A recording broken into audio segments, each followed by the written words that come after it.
Many women and children go through pain every day. Some are hurt on the streets, some suffer in relationships, and some even face harm in their own homes. They feel scared, alone, and helpless. But this is not how life should be.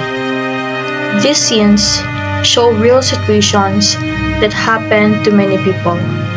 It is time to open our eyes, listen to their voices, and do something to help. No one should suffer in silence. We must stand together to stop violence and protect those who need help.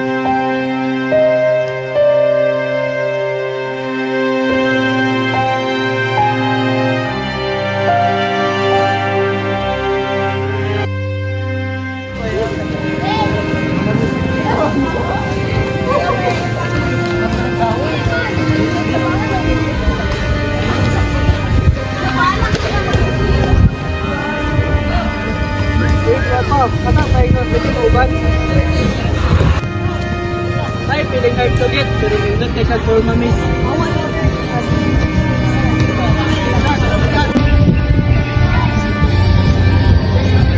Dulo pag sinuwang. Ito po, wala kay sa kamusta lagi.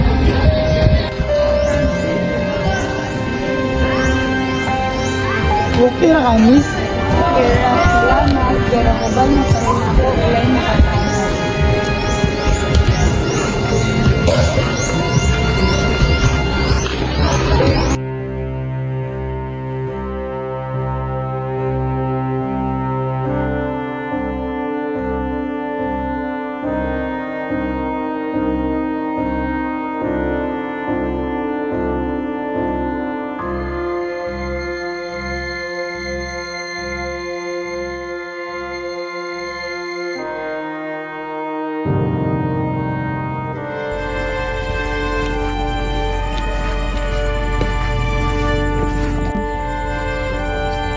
Uy, Ria, kamusta naman ka? Uy, okay ra. Ikaw, kumusta naman ka? Okay ra po. Kasi ito na ka. Sige, amping.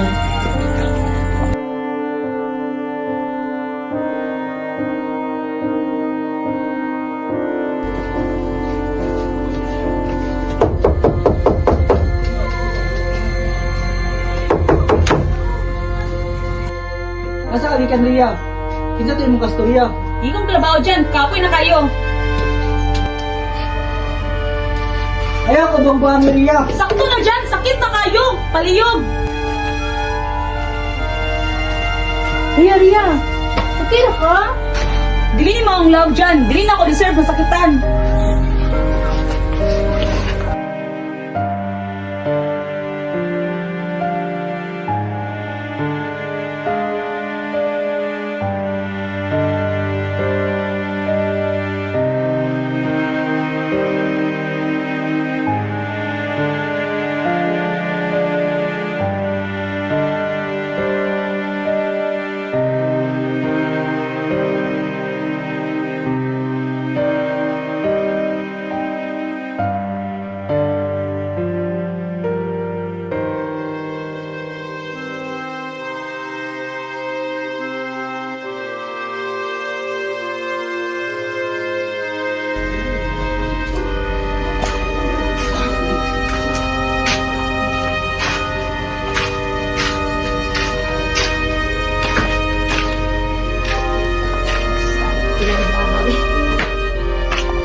Mga maway nada! Bullshit mo sa akong kinabuhi! Sakto na ma! Ma, ipanggutom na ni ma. Gutom ka? Sarang pagtan! Ikaw ang pod! Tama na! Ayo!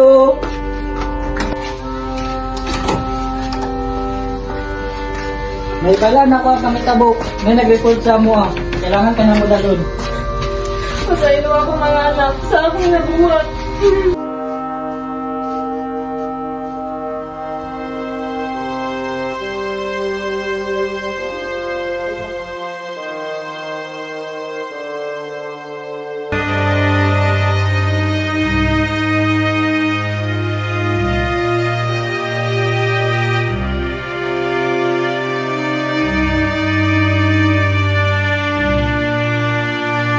Violence against women and children is not just a personal issue, it's a societal one. Speak up, take action, and be the voice for those who cannot speak for themselves. Violence and abuse are never right. No one deserves to be treated with harm, fear, or pain. Many victims are afraid to speak up because they think no one will listen or help them. But we must let them know they are not alone. If you see someone in danger, do not turn away.